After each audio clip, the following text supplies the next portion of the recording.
Welcome to Business Coaching Secrets with Karl Bryan. If you want to attract new high-end coaching clients, fill live events, and build a wildly profitable coaching practice where business owners pay, stay, and refer, you've come to the right place. In this podcast, Karl provides his keys to the kingdom for finding and signing high-paying clients and building the coaching business of your dreams. Here we go. Welcome, everybody, to another episode of Business Coaching Secrets, where we give you the strategies, the mindsets, and of course, the frameworks to building your own 6 and even 7-figure coaching business. I am your host, the Road Dog, with none other than the man, the legend, the king of the Caribbean himself, Dr. Karl Bryan. Welcome to the program. Yo, shoots. Not a doctor, ladies and gentlemen. Not a doctor, but hey. How you doing, buddy? What's happening? What's going on in Road Dog's world? You know what? Lots going on. Ridiculously busy. I feel like I could have a jammer any day. It's like, it's not good, dude. It's not good. But here we are. We push through. But listen, I've got to ask you a very serious question. It's one thing to worry about my heart. Do you ever worry that perhaps your name is going to be caught in the Epstein files? No, that is something I am not concerned about. No? He's not. No. Everybody's getting called out now. What's going on? I'm waiting for it. Karl Bryan and Bill Gates hanging out at Epstein Island. Nothing. What's going on? Do we want to talk about this? Because this is one of the most outrageous things. Like, it's first off disgusting, but yes. Like, my God, like, it's just millions upon millions of pages, and half of them are completely blacked out. But anyway, do you want to talk about it? Oh, shoots. I don't, I just agree with what you just said, the disgusting part in capitals, but I don't, let's not go there, shoots. How about just 2 cents? Come on, give us your 2 cents. 2 sentences. You're not going to let it go. No. Okay. So look, if you're feeling a little unsettled, you're not alone. Let me just say that. Look, some powerful people doing some pretty shady stuff. I will say this, the people that are the most unhinged on, like, say, social media about it, my opinion is, if you reverse engineered their lives, you might find yourself a glass house that they would prefer not to have stones kind of thrown at it. And by the way, there's a couple people mentioned those emails that we have mentioned on this podcast, which I'm not going to lie, it's a bit bitterly disappointing. That said, there's so many people guilty by association, right? Your name's in that email. I just encourage people to come from an empathetic vantage point before we assume, guilty on all charges as a result of having your name in a, like you said, I don't know, whatever it is, right? Pages and pages and pages and pages and pages.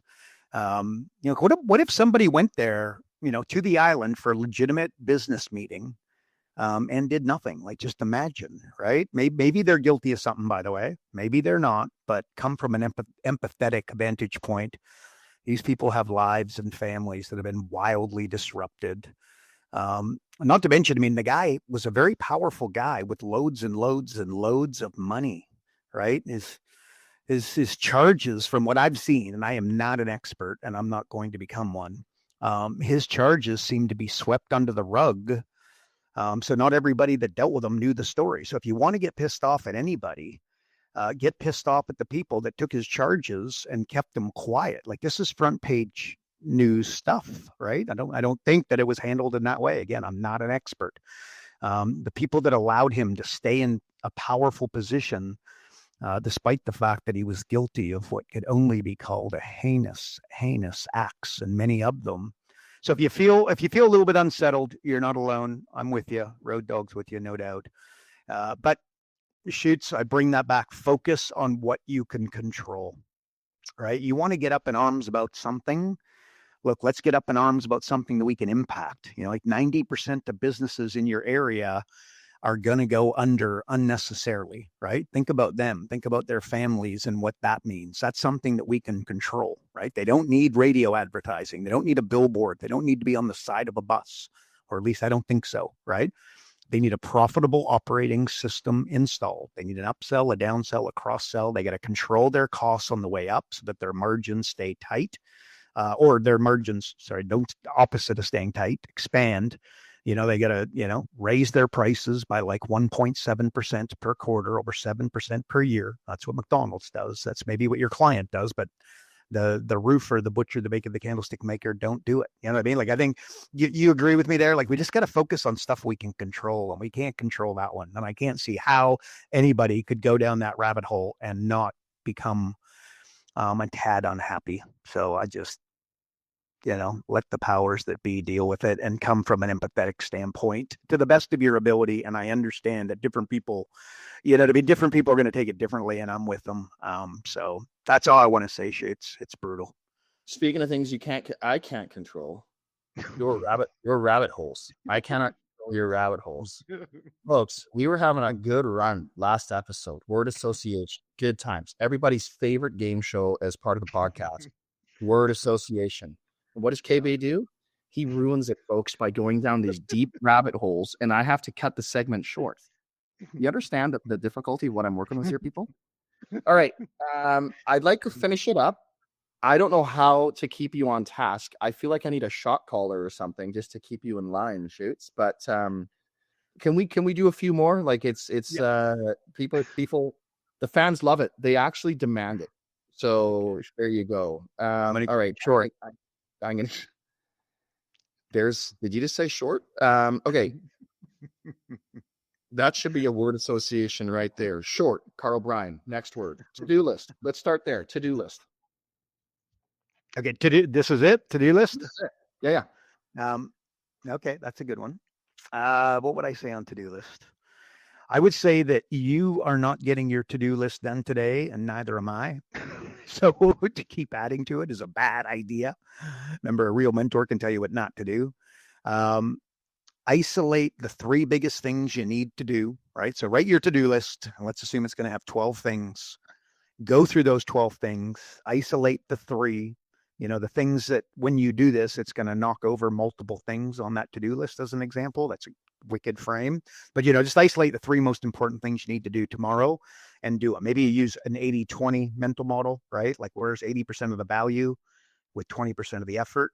And just get your top things done, and then make a challenge for yourself to get those 3 things done by 10 a.m. What you're going to do is you're going to have your day is going to be like 10 times more productive, and you're going to feel amazing.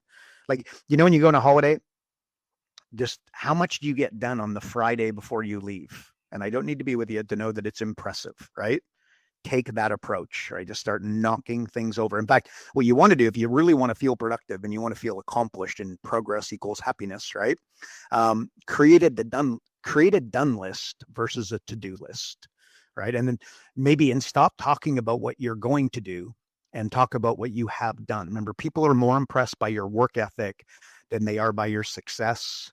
You want to frame them both, right? But they're very impressed by your work ethic. I'd be going there like always busy, busy, busy. You want something done properly. Who do you ask? You ask a busy person. So there you go, Shoots. That's all I got. I just have a to-do list, come up with the 3 things and get them done early. And I think your day is going to be wildly productive. That's my answer. Okay. What about, here we go, the difference between an amateur and a professional? Oh, there we go. Okay. Love it. Okay. This is it. So many, again, we've talked about this on the podcast. So many, like, an amateur talks and a pro listens. Nuances to that on steroids, right? But amateurs want to make it, pros want to keep it. Parlay that into, like, amateurs ask what could go right, and then a pro asks what could go wrong, right? Like, you want to be going by what could go wrong. An amateur practices to practice, and a pro practices to improve. Think Roger Federer, Tom Brady in the day, etc. Right? And maybe an amateur goes with his gut and a pro goes with the data, and totally nuances to that. I've been known to go with my gut, and it's worked out very, very well. But generally speaking, your gut stands for what? Gave up thinking. I'd be going with the data over your gut. And if the two line up, then you're really onto something. But get the data. I got to keep it tight. So people will never rise above their opinion of themselves, right? So you can't love someone more than you love yourself, right? What do pros do? They go to self and personal development. Like if you're on your journey and you're early on, what's the best investment you can make? It ain't Bitcoin. It ain't the stock market. It ain't XYZ investment, the bonds and everything else. It is your own personal development. And by the way, that's me channeling my inner Warren Buffett. He will tell you that he enrolled in a public speaking course very, very early on.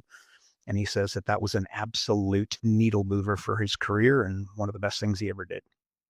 That's my answer. Well, definitely not Bitcoin lately. And not even touch that with a 10-foot pole right now. Keep going. Yeah, it's like Epstein files and crypto. No thanks. All right. Rules of business. Ooh, that's a juicy one. Rules of business. Yeah. Okay. You got to have them, and you probably don't. Warren Buffett, he has got rules of investment. You need to have rules in business. Like people talk about culture, having a great culture in your business. If you want to have a great culture, you need to create rules. And I think that might feel a little bit the opposite of what would feel natural to you. You want to have great culture. You want to have rules. Like when people leave, when good people leave in the exit interview, they will say with ridiculous predictability, they say, I'm not sure what I was responsible for. And I feel like the goalposts kept moving on me.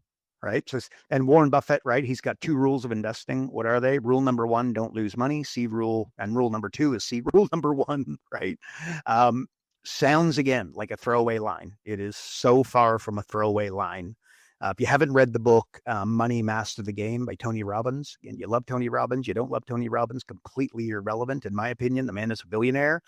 And he, in the book, he interviewed the top, venture, the richest people in the world, let's just say. And he was able to, sum up their rules very tightly, and they followed Warren Buffett's.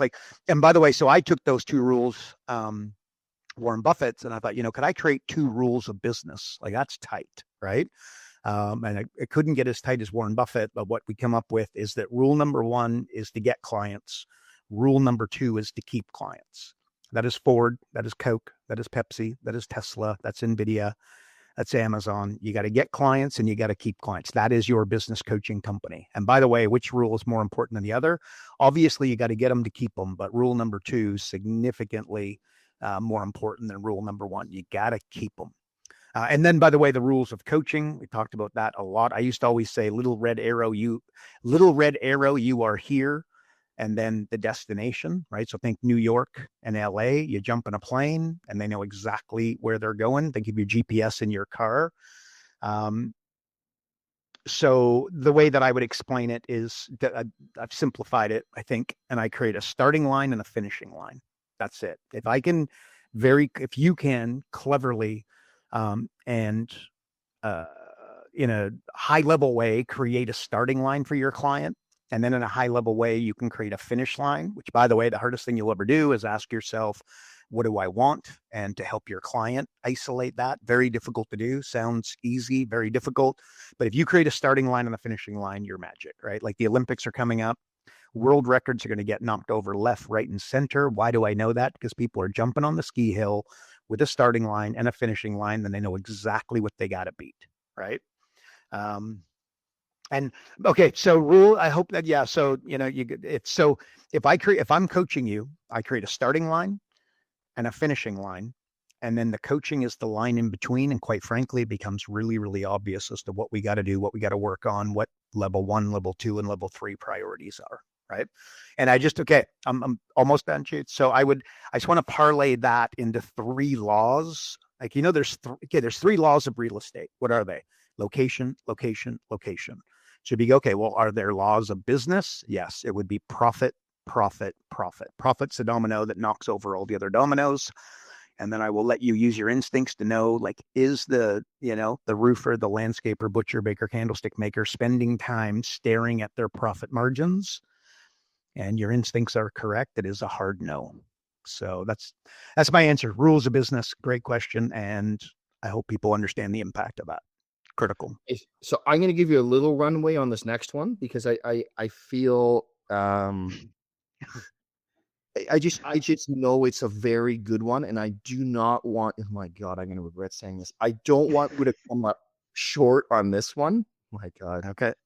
Am I gonna at the end of this podcast be like, I shouldn't have said that? Okay, you ready? An ideal mentor. No. Okay. Okay. Okay. There's three. Here's something that I revisited just recently that I had created some time ago in a presentation. But there's three levels of coaches, right?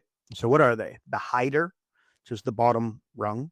There's the hider, the winger, and the installer, right? So the hider hides behind the computer, stares at the phone, and experiences pain. Okay, might have any no doubt you could picture that this individual is not going to do very well, right? They get lost in all the content and the training, and they never actually get out there to the networking group and speak to somebody, right? And then you've got the winger. Okay, this is the hot salesperson.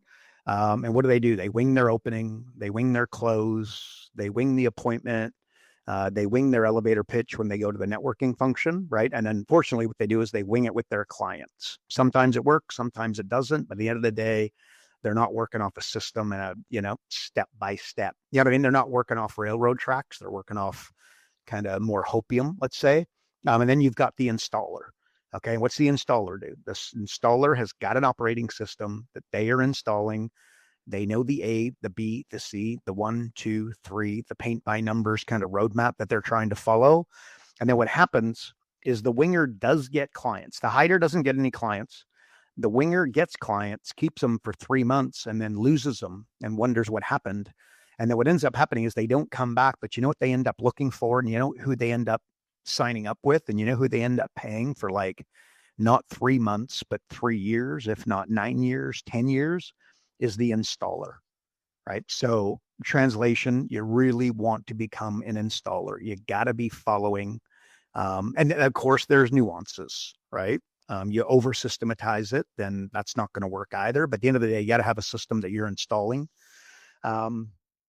So, like, I got like a die. I don't know. This is coming to mind, but for a diamond to sparkle, it needs a light to follow, right? So, like, your best client, what's that light for you? Your best client is you 5 years ago.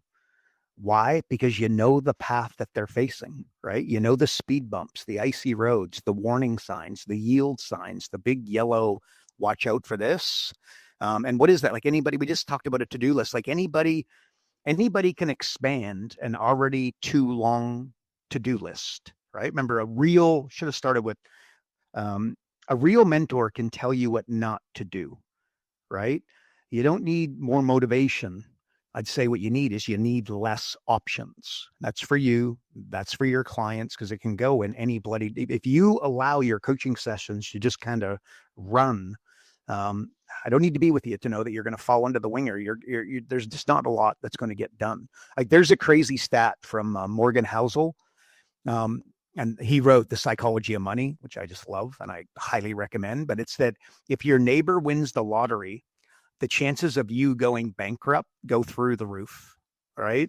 And why? Think it through, right? They buy the new car. They buy the new house. They buy the new tailored suit. You know what I mean? They're buying all this, stuff. And then what do? You want to keep up with the Joneses and you follow suit. So I'll let you decide if that's a good idea, right? So you got to avoid that one. It's the guy that makes $100,000 a year and buys $100,000 car, right? Just like, oh my gosh. Okay, ideal mentor. A great mentor tells you where to look, but not what to see, right? Like a client. Okay, so you're working with a client, right? At the end of the day, you're trying to transform. Like, you're looking for transformation. You're not looking for motivation. You're looking for transformation, right? Like, when will they get to that point? And it's like, it's like, let's just go 1, 2, 3, maybe. Like one, they heard enough that it just becomes time. Again, you might recognize that, right? When they finally see and maybe realize what they want, and they get the motivation to actually change. Okay. That might not fit on what I just said about the lottery ticket or the winning the lottery. But anyways, they finally see it and they go, okay, I finally got the motivation to go and do this. Like the marriage has been sideways for so long. They finally decide to make the changes at home. If you want to improve your marriage, you don't improve your wife or your husband, you improve you, and then it automatically happens, right? Or, so then number 3 would be when they learn enough and quite frankly, promoted a roadmap or a system that they can install, that they feel like can work and that they feel, it's capable. They're motivated to do it this time. Right. Like, so the bottom line is they heard enough that it just becomes time. 2, they can see far enough that they go, okay, I've got the motivation that I'm going to get there. Think of somebody losing weight, right? Especially when their wife loses weight, their friend loses weight, etc. Like, I can actually do this. Maybe it's going to be, taking the injection or whatever. But at the end of the day, they see it and they do it. And then importantly, 3, and I think for us, it's like when they learn enough and are provided that system that they can install, they actually feel like they're capable. They feel the confidence and they've got some conviction around, look, I can actually do it, right? Like, and importantly here, think emotional control over intelligence, right? The average business owner multitasks. Is that a good idea? You start chasing multiple rabbits, what happens, right? Like, a business coach gets focused, and a legendary business coach says no to everything that's not their core thing. Helps their clients say no to everything that is not their core thing. Like Warren Buffett will say, yes is growth and no is success, right? You got to learn your clients. A real mentor can tell you what not to do, right? Like no is significantly, yes is a responsibility, no is a decision, right? And then average people have dreams and successful people have plans. Like, and by the way, the magic is not in the plan. The magic is in the planning, right? So just think about jumping in, for 10 rounds against Mike Tyson. You're going to get punched in the face, right? It's going to be your training that you fall back on, not so it's the magic of the plan is in the planning. What could go right? What could go wrong? What are the outcomes? What are the targets? What are we moving towards? It's like, it's the guy that's traveling 300 days a year, specifically in our world as business coaches, right? He's traveling, or she traveling 300 days a year, speaking on stages, teaching you how to have an amazing life, right? I don't need to meet them to know that they're still looking for theirs, right? Their own answers. And, to have a great life without needle moving work, which, can be hard. Yeah, just, it's bloody. It's a challenge. And you need to sacrifice more and you need to desire less, I think, is like a framework. I just say that that's kind of like the frame you want to be looking for there, right? You got to sacrifice more or you got to desire less. The easiest way to have a great life is have really low expenses. And that is as a general rule, right?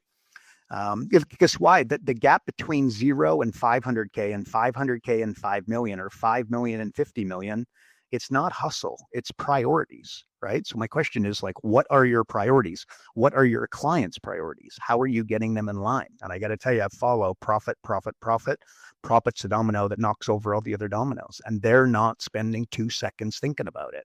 They kind of think they are, but show me the plan. And they don't have it, right? And, you're always 1 to 3 who's from your dream business, your dream career. Like a high performer, think of a football team, a baseball team, a cricket team. A high performers were 10 mediocre performers, right? That's why like a Herschel Walker or Wayne Gretzky or whoever you want to use in professional sport. Those guys are a bit old school, by the way, but you get the idea. Like you get traded for like 5 to 10 players. And the team that got them, by the way, they always say this in a professional sporting trade, think baseball, the team that gets the best player tends to win, certainly over the long haul. Maybe short term, that can be a little bit different, but over the long haul, the team that gets the best player wins. And why? Because the elite, the Tom Brady lifts all boats on the team, right? It's like, when you have a guy on your team and he's out at the bar drinking too much, right? Well, And then he shows up on Sunday and plays unbelievable. So what do? You provide a little bit of leniency here. Well, the problem isn't him. It's the 5 teammates that he brings with him to the bar.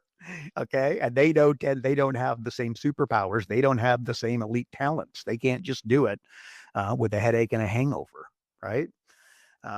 Anyway, so I think a couple big frames there. A real mentor can tell you what not to do, and an ideal mentor will show you where to look, but not what to see. Remember, if it's your idea, they'll fight it. If it's their idea, they'll fight for it.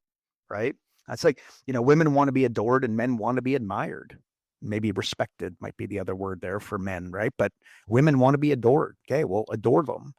Men want to be admired or respected. Guess what? Admire and respect them. Find reasons to do so. Anyway, shoots. Ideal mentor. That's my answer, bud. Okay, so then let's carry down this rabbit hole for a second. Because again, some of your mentors, if you will, I would probably say would be like a Bezos, Zuck, Jobs, Musk, whatever. Any just sort of top of mind, like just give us your best advice that springs into your head when I mention those, legendary business guys. But again, let's put some guardrails up here and keep it somewhat short. All right. Okay. So top advice when I think of lead entrepreneurs, that's it. That's it. Top. It's the things that just, again, these are people that you've read all their books. Just give me the top juice, if you will. Yeah. Okay. So Jensen Huang, I don't think you said him, but he comes to mind. He says, my very close friend of mine is like top dog at NVIDIA, been there a long time. So what Jensen Huang says, he says, we're always 30 days from going out of business, right? Think of the power of that. Like, I don't even know what they're at nowadays, but it's trillions. And they're operating like a startup where they're 30 days from going out of business. I think that is magic. I don't need to meet your landscaping client to know they're not thinking along those lines. They are not. They don't even have a P&L, right? Let alone, assessing it on a monthly basis. Remember that the P&L is the scoreboard, right? Bezos. So Bezos, what comes to mind there, like there's so much, right? I read his letter rather than read the next, best-selling book. Read Bezos's letters to shareholders for a couple of decades, and you'll be wildly impressed in terms of what you'll walk away and learn. But a big thing is that he had three big ideas, three problems to solve: low prices, fast delivery, vast selection. Right. And he figured if he always had low prices and he was always quick to deliver and they could find what they were looking for, as in vast selection, they'd be in good shape. Like I parlayed that for Focus.com and we solved 3 problems. We solved lead gen, conversion, and fulfillment, right? All time, money, resources, developing the software and our new tools. They've got that as the forefront. Is it helping generate a lead, convert a high-end client, and then fulfill on the coaching at the high level? And so I built group coaching software and flash coaching software, simulator, all these, digital acceleration software, profit acceleration software, all these tools. Notice I built profit acceleration software. I didn't build revenue acceleration software, right? Profit's the domino. Okay. Elon Musk would have to be mentioned there. Elon's superpower, and I believe he's got lots of them. And again, you love him, you hate him. I think that's totally irrelevant. You'd be crazy not to stare straight at what he's doing and go, what can I learn from this crazy individual? The alien just trying to get home. He just looks for the biggest problem to solve.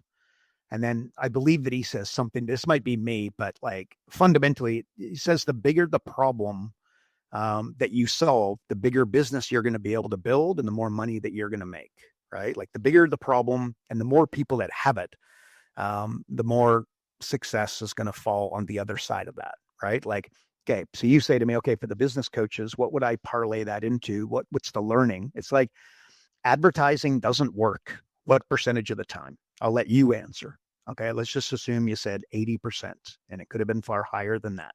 Well, then they're not really solving the problems the business owners have, right? Or what about the guys that build websites, right? Why does somebody buy a website? They're trying to market themselves, they're trying to brand themselves, and they're trying to get traffic and leads and whatnot online, right? Well, They spend all that money on the website. It looks amazing.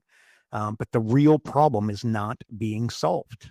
And you say, okay, well, what's the solution? What's the real problem to solve? You hear me say it all the time. The business owner needs an operating system installed. They need an upsell, a downsell, a cross-sell. They got to control their costs as they continue to grow. They got to raise their prices, 2 to 4 times a year by a very small percentage. So that's what I would say. That's the way you solve. Then once they get, like say with our world, it's the Jumpstart 12, but the operating system installed, then it's time to go and now do the advertising with a market dominating position and something to separate yourself and a killer upfront and like a compelling offer. Now's it's time to advertise, have a follow-up campaign, right? Like 3% of the population are ready to buy what they have. The problem is there's 97% that need a little bit more time and they're not quite ready. And it's going to be 3 months. It's going to be 6 months. It's going to be 12 months. You got to stay, top of mind. I don't need to meet the roofer to know that that's not the way they're thinking. They go, they try to close the deal, they do or don't, and then they move on to the next, right? They don't have the good neighbor program installed, right? So if I was a roofer and I did your roof, what I would do your roof, right? And then I would knock on 5 doors to your left, 5 doors to your right, 10 doors across the street. And I would say, look, I'm doing the Joneses. My team's in town. Would you like me to also do your roof? Are you interested? Right? The answer is yes. The answer is no. I'm going to tell you that and by the way, you're going to close all 20 people. The answer is hard no. Are you going to close 2 of them? I'm going to say a really good chance. How much does that cost? It costs an hour of your time to go knock on the doors, right? So all of a sudden you're not, it's not taking Facebook advertising and the billboard and the side of the bus, etc. Right? When you're doing the roof, put a sign out the front, with your details. Oh yeah, that doesn't really work. Guess what? No, it doesn't really work. But if you get 3 deals done per year as a result of that little sign sitting out the front of their house, do the math, right? Do the math. This is, remember the whole, like our system is all built on small incremental changes in multiple areas simultaneously. You get a compounding financial return without the use of time, right? So yeah, buddy, that's what I was saying. The Matthew principle, I think, would have to come into that. Always a good one to kind of mention, like economists use this to explain how the economy works. And it's to those who have everything, more is given. To those who have nothing, I think it's everything, things will be taken, everything will be taken, right? And here's my question for you. Do you feel like you have everything or do you feel like you have nothing, right? Context is everything. And trust me, you've got a lot. But if you can change your thinking around you're one of the people who everything is given, guess what's going to happen? The Matthew principle dictates that all of a sudden more is going to come your way. You could have lots and lots and lots, but feel like you've got nothing. And then guess what's going to happen? Things start falling off. Things start getting taken away and you wonder why. And again, this is not a throwaway kind of line, right? Like economists use this to explain how the economy works. Okay. Translation. This is important. Anyway, Shakes, that's my, Musk, Bezos, whoever else. That help? What do you think? Anybody else? Yeah, no, good. I'm going to go a couple more here, and I think then we're sort of there. But here's an interesting one: unforced heirs. Oh, okay. The stupid tax. The stupid tax is an expensive one. There's a lot of businesses. You might be paying it. I have certainly paid it. But the local business owners are paying it, right? Like winners win championships, losers lose championships. Just think of Roger Federer, right? The tennis player with the least unforced errors generally wins, right? The Super Bowl, have a look at the winners. Don't listen to what I'm saying. You tell me if I'm right. You go to the team that had the least turnovers in the big game, and guess what? They won a ridiculously high percentage of the time. Yes, there's anomalies, but we don't play anomalies in business. We play percentages all day long. That's what it says, right? And by the way, so like the Super Bowl, by the way, we don't normally timestamp these things, but anyways, the Super Bowl is coming up. Okay, at the end of the game, you look at turnovers. I would also look at dumb penalties, right? Especially dumb penalties at an important time. Who was it? The Seattle player that got the he was telling off the other team and talking to the coaches, and he got it was 4th down. They were about to get the ball, and they lost the ball. If they would have lost that game, my heavens, that guy would have been in a lot of trouble. It's remarkable that didn't end up costing them the game, right? But anyway, so you just look at the turnovers, the dumb penalties, specifically dumb penalties at the, critical points of the game. Mental mistakes, they're kind of easy to see, drop passes. The stats clearly show that the winner minimizes those and the loser. So again, like winners win and losers lose, right? Like a loser concentrates on winners and a winner concentrates on winning, right? Just keep going. Like my dad always says, keep in mind that, he was a professional gambler and I used to sit down with my dad. And like, this is when I was a kid, right? Like 12 years old, very impressionable. And he would sit down with the football, like the lines, like Seattle's got 3 points and New England's got, 1.5 and whatever. And I would go through and I would pick my winners and he would pick his. And then at the end of, Sunday and Monday night, we'd go through and assess how we did, right? Like, that's kind of how I grew up.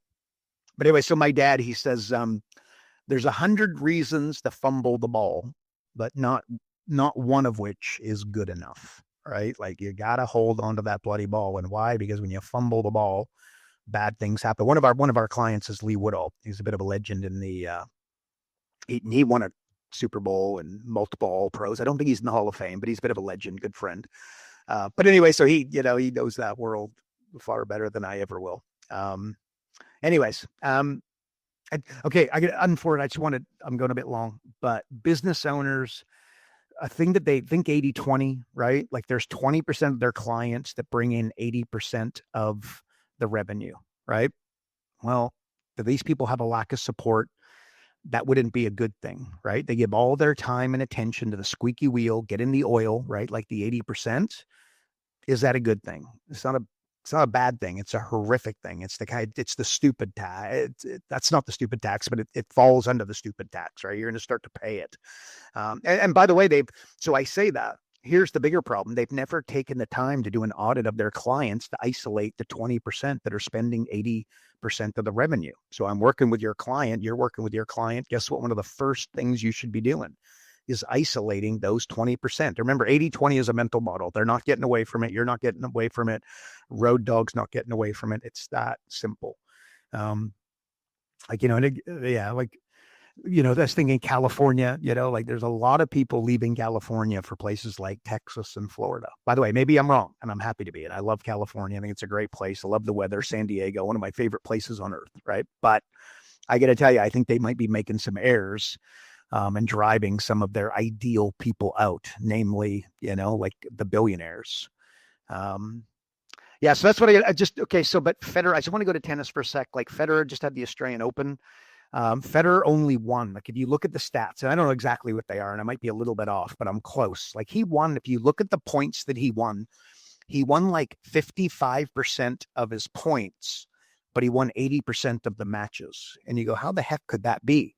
One word: timing, like investing, right? Success is dictated more by when you start than anything else, right? Well, guess when I started my business career? When I was like 12 years old. The fact that I've had a little bit of success in business, I've always also had the punches squarely in the nose. But I'm successful. If you were talking to Warren Buffett, he would point at that and say, Karl, that is the reason that you're successful. And by the way, you can't rewind the clock, but you know what you can do? You get going now. Right. And by the way, if you want to accelerate that, what do you got to do? Marginal gains, small incremental changes in multiple areas simultaneously, and your learning will compound. You got to learn a lot about sales, learn about marketing, learn about fulfillment, think about throughput. You know what I mean? Like learn on personal development. Absolutely. Right. You start working on simultaneously, you can get really, really dangerous. That said, you're better to be, I can't say that without saying if you're a really hot salesperson, I'm not going to hire you and turn you into a manager. It's not going to happen, right? What I'm going to do is, what is your superpower, Dave? And then Dave's going to tell me, and then this is the role that I'm putting them in. But that said, Dave can improve, and people improve all of the time. Remember, if you can sell, you can't coach, and if you can coach, you can't sell. That's a bit of an exaggeration, but you should be working on both. But dialing in, think 80-20 more on your strengths than trying to up your weaknesses, but you should be working on all. So there you go. There you go, buddy. That just confusing being busy with being successful is how I'm going to end that. I think that that's one of the ultimate, what do we call this? Like mistakes, or I can't remember what you said, but you know what I mean? When I started, unforced errors, like unforced error, confusing being busy with being successful is a bad thing to do. That's my answer, bud. What do you think? Okay. Yeah. This should be juicy.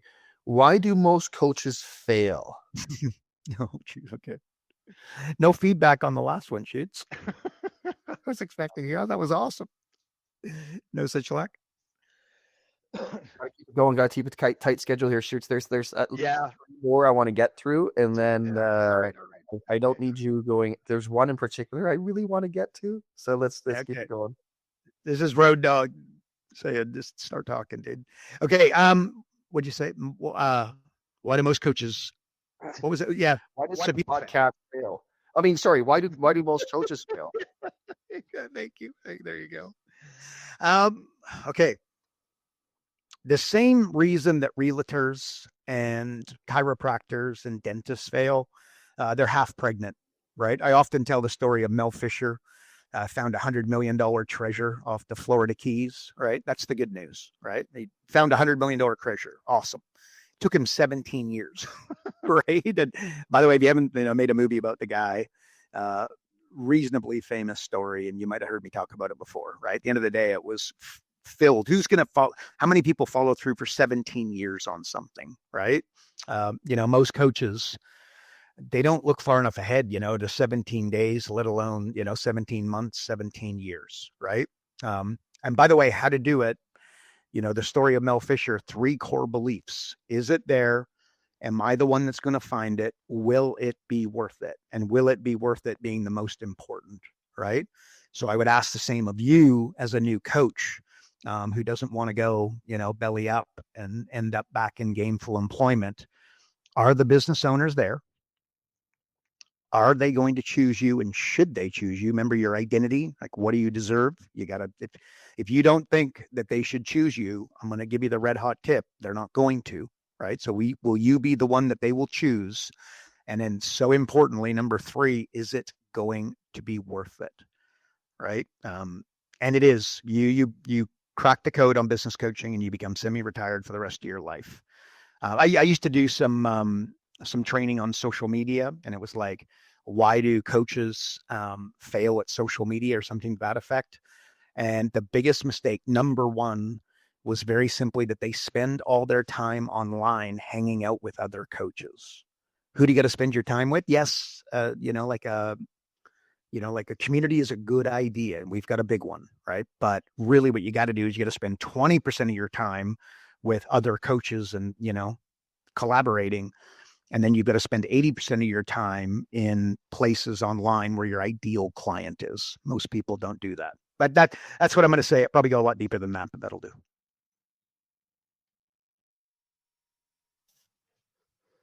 Sorry, Shoots. I'm having some technical difficulties here. My goodness. Okay, here's one, and I know you love this one. You and I have had many, many, many conversations about it. Yeah. Your North Star. Oh, okay. Okay, Zuckerberg, Gary V, Elon Musk, what do? They make a big claim, right? So Elon's out there saying he's going to colonize Mars, right? Imagine the attention that gets and how crazy that it sounds. Specifically, the first time you heard it, like, what the heck is this guy talking about? Gary V talks about he's going to buy the New York Jets. Zuckerberg talks about how he's going to connect the world. Bezos, the book written about Bezos is called what? It's the Everything Store. That was his vision. He started with books and, DVDs and CDs, but his vision was not that by any stretch of the imagination. It was to, sell everything. I would also, like the most famous, what's the most famous speech of all time? Hopefully you know what it is, right? But it's got 4 very, very pointed words. It was Martin Luther King. And it started with, I have a dream, right? What did he not say? He didn't say, I got a step-by-step plan, right? So I just say that when you speak to your prospects, when you speak to clients, when you speak to JV partners, potential JV partners, the accountant, the advertising company, the business broker, and you're trying to convince them to promote you. Do you start with your dream? And by the way, do you have the dream? Or do you start with, I've got a step-by-step plan, right? Got to have that dream. 90% of businesses are falling over. I think that sounds really sexy to be part of the solution to that you are going to disrupt, you are going to transform local percentages. You can't handle like the rest of the country is going to do what they're going to do. But in this city, business is falling over and failing, and, people going bankrupt, and the marriage is breaking. Marriages break up from a lack of money over a lack of love times 100. I close every one of my daily emails with that for a reason. Again, I'm the poster child of that, with my parents. So anyway, like when you're talking to the accountant, I have a dream. What's your version of colonizing Mars, right? And by the way, when you do, you talk about a step-by-step plan, or you talk about the dream. Which one's going to be more powerful, right? Which one's going to move the needle? Which one's going to make the boat go faster? What's going to get them excited, right? And actually, as I think about that, but North Star, very importantly. So Zuckerberg, his North Star actually wasn't, to connect everybody. His North Star was, does it help us grow? So you would call a meeting with Zuck. You say, Zuck, I got an idea. Right? He would say, send it to me. And he would ask himself one question: does this help us grow? And if the answer is yes, he'd take the meeting. If the answer was no, it was like, look, maybe another time, but not right now. Right? So that was his one question. Or Gary V, does it get me attention? That was his North Star. Right? So what he would say is, does it get me attention? So I want you to imagine there's two events. One's got a room of 100 people, and the other room's got 1,000 people. Which one is he going to go to? It's on the same day, at the same time. He can't do both. He's going to the room with, 1,000 people, right? Because he's got that North Star. So anyway, so I think that, Jeff Bezos, was like to become, his North Star was to become the everything store. It wasn't about DVDs, CDs, and books, despite the fact that's where he started. It was ultimately to get everything under the one roof. Anyway, that's my answer, bud. Okay, so speaking of now, sort of alluded to it. This personal brand. I think that's an interesting one. Oh, personal brand. Yeah, it is what this ain't my strong suit. It's, I don't know, just think of Elon Musk. Probably got the strongest, personal brand. It's, to say that it's strong would be the understatement of the year.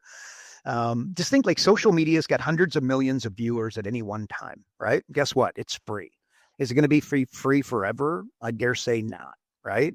Like in the past, you had TV and radio and newspapers and this sort of thing, all cost a pretty penny.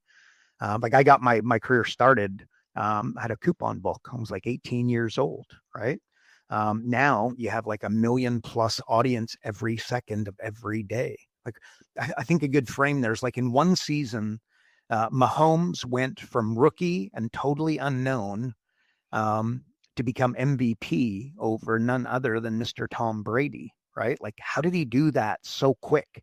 And I want you to use that because you think, okay, well, yeah, but I don't have a personal brand and I'm not quite there and nobody really knows who I am. Okay, well, if Patrick Mahomes could do it in a season, I got to tell you that I don't need to see your local business coaching, community kind of thing, like your local business community to know that it's about 1 millionth as competitive as the NFL, right? So, and the biggest brands in the world, again, using social media, like Zuckerberg. I think about Zuckerberg, like he's gone through a very powerful rebranding, right? And he's doing jiu-jitsu, he's doing, what do you call what am I trying to say? UFC, you know what I mean? He's doing jiu-jitsu, etc. He's walking in with big fighters. He's surfing with a flag, wearing cool watches and letting everybody know about it. Grew his hair out.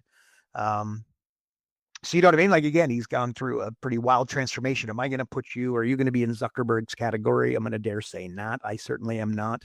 But at the same time, it's kind of interesting to see the way he's gone about doing it. Right. And yeah, he went from like total nerd to pretty darn cool. I don't know where he fits for you, right? But he did a hell of a job, I think, in a short period of time. Let's put it that way. But the ultimate business asset is brand, right? Like when Buffett recommends a stock, or sells a stock for that matter, the companies feel it. Why? His personal brand, and he's grandpa. You know what I mean? Like again, and he's you watch him get interviewed. I mean, it's just, he just drops like, nugget after nugget, insight after insight. Like, it's just pure gold, right? Just pure gold. Anyway, so he, and you might, the grandpa type figure might be a good one for you. And you might be more like Hormozy, right? Like Hormozy, he went from unknown to social media superstar in like, very short period of time, despite the fact, again, he was doing it for quite a while before everybody got to know him. Always think of that. It's like the overnight success with 10 years of hard work behind them.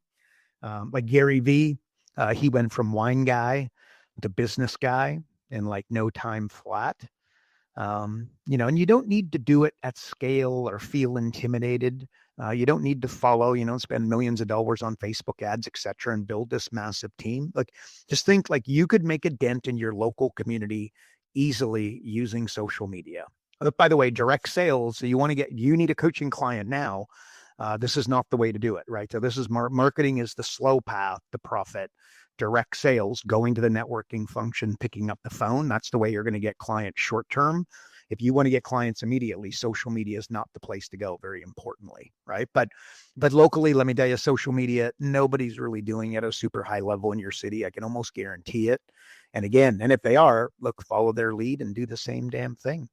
It's not that hard, all right? And social media superstars, they're not posting once a day, right? Like, again, they're taking long form content. It's like a 2-hour talk, a 4-hour talk, and then they turn it into like, 1 to 10 to 100 posts, and they put that stuff out on a regular basis. And I know it can sound a little bit daunting, no question. If it's not your thing, like I started a daily email, right? I was going to do it for 30 days. I never thought in a million years that I would be able to, keep that show going until I got to a certain point, right? And what did I do? I kind of did what I said earlier, like with Mel Fisher. Like, I just decided that this was it. Like, again, my dad, he asked me, when are you going to stop?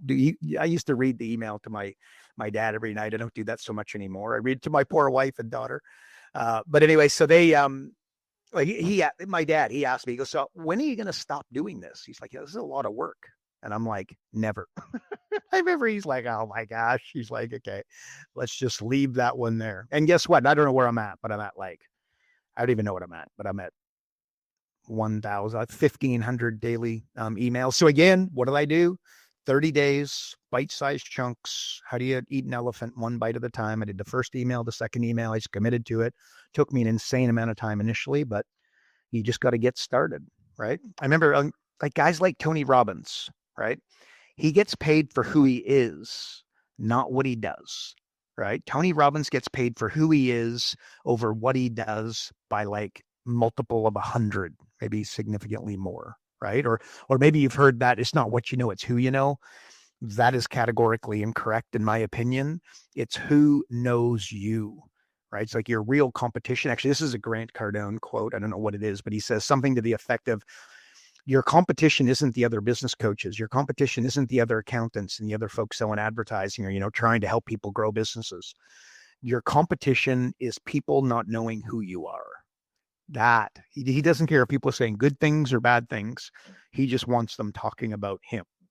That's Grant Cardone I'm talking about, right? So it's not, it's not what you know, it's who you know. It's who knows you. What's the quickest way to do that?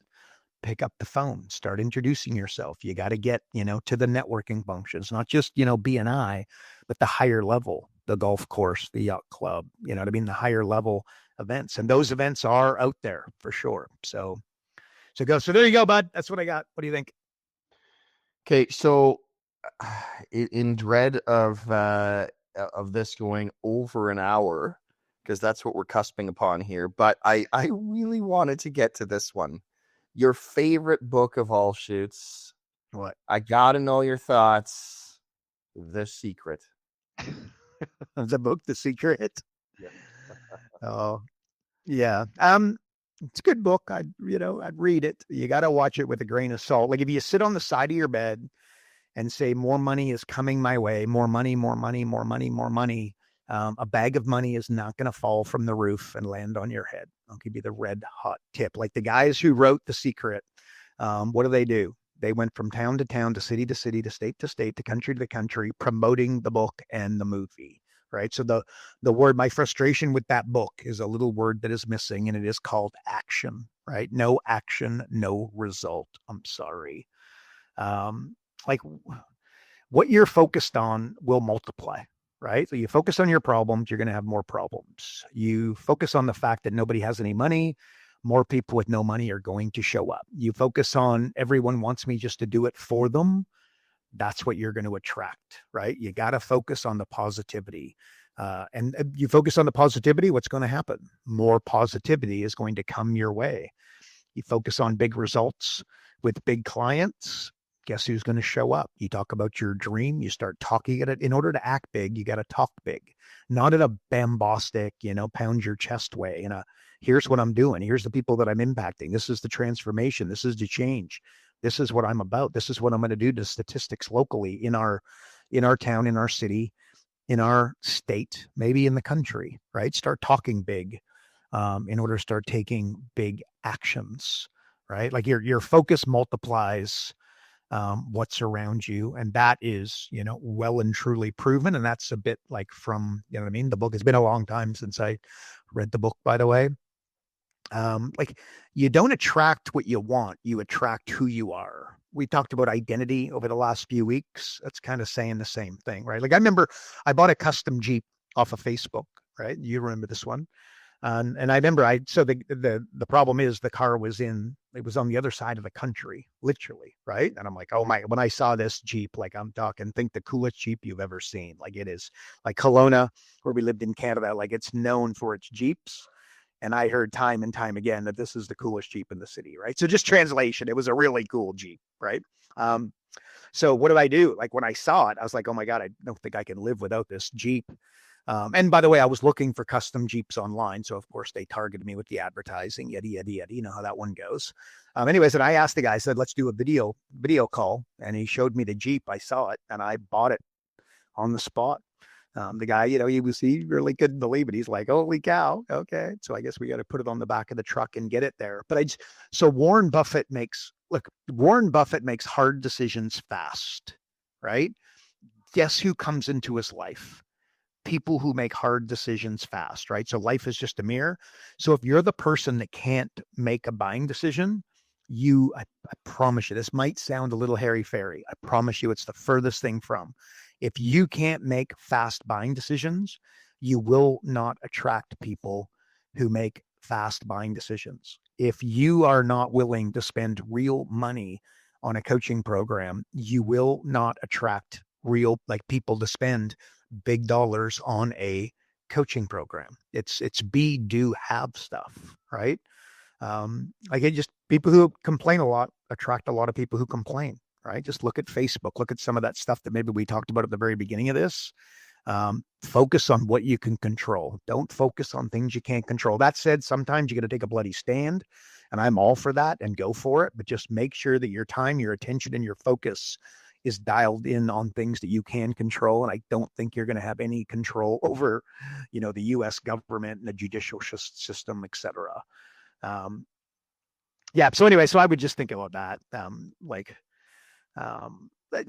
think what I'm trying to say there, like within reason here. And again, I got to be careful of who I'm speaking to, because some people, you know what I mean? This hits a lot harder than others. Let's put it that way. But often like the solution is silence over negativity as a general rule, right? Because again, you just start putting that crazy stuff out there. I think crazy stuff comes your way, and I think you'd want to steer clear of it. It comes back to that Matthew principle. Those who have everything, more is given. And those that don't have anything, everything is taken. It's kind of wild, but that is the way literally this is how they teach economists, right? How the economy works. You ever wondered how the economy works, right? Kind of like I took economics in college. It's not the most straightforward thing in the world. That's the principle that they put in front of them. And it's just so easy to be wildly grateful. Put that out there and watch what happens is what I think I'm trying to say. There's so much to be positive about. There's so much to be grateful for. There's so many unbelievable opportunities. Like AI either scares the crap out of you, or you see it as the biggest opportunity of your lifetime. Well, see it as the greatest opportunity of your lifetime. Start talking about it being the greatest opportunity of your lifetime. Start talking to business owners about how it's the greatest opportunity of their lifetime. Like watch the S&P 500. Like, you've got the top 7 companies that represent 50% of the stock market. Those other 490 are going to become wildly more profitable on the back of AI. At least, by the way, this is my opinion, not financial results. Or not financial advice. I mean, that's certainly not results. But anyway, so this, I think it just comes back to mental model shoots. That might be a good one for the next podcast. But just, you got to think, and at the end of the day, 80-20 is a mental model. That's what it is. So you sift everything through that you're about to do, that you're about to work on, the opportunities through 80-20, right? And again, remember, always ask yourself what could go wrong versus what could go right. Most people are just thinking about what could go right. Do the opposite, but do 80-20. Ultimately, it's a mental model. So I think thinking in mental models can be very, very powerful. And I've talked about that. Mental models changed my life ridiculously positively. So there's my answer, buddy. What do you think? Well, there it is, folks. That's all we have time for. And I know everybody else's favorite segment, the moment of Zen. We're going to have to put that one on ice until next time, folks. I apologize. That said, thanks for tuning into another episode of Business Coaching Secrets. And again, if you're not on the inside getting access to Karl's daily emails, or just want more information on how to build, grow, scale your coaching company, visit focused.com and subscribe today. Also, if you enjoyed this podcast, please like and subscribe, and also share with a fellow coach, as we are trying to make our impact on as many coaches as possible. While you're at it, feel free to leave us a review. Let's do that. That is it for another week. We will see you inside of the next episode. And remember, folks, progress equals happiness. Take care, everybody. Karl Bryan built Profit Acceleration Software 2.0. So as a business coach, you'll never again have to worry about working with business owners that can't afford your high-end coaching fees. Check us out at Focused.com.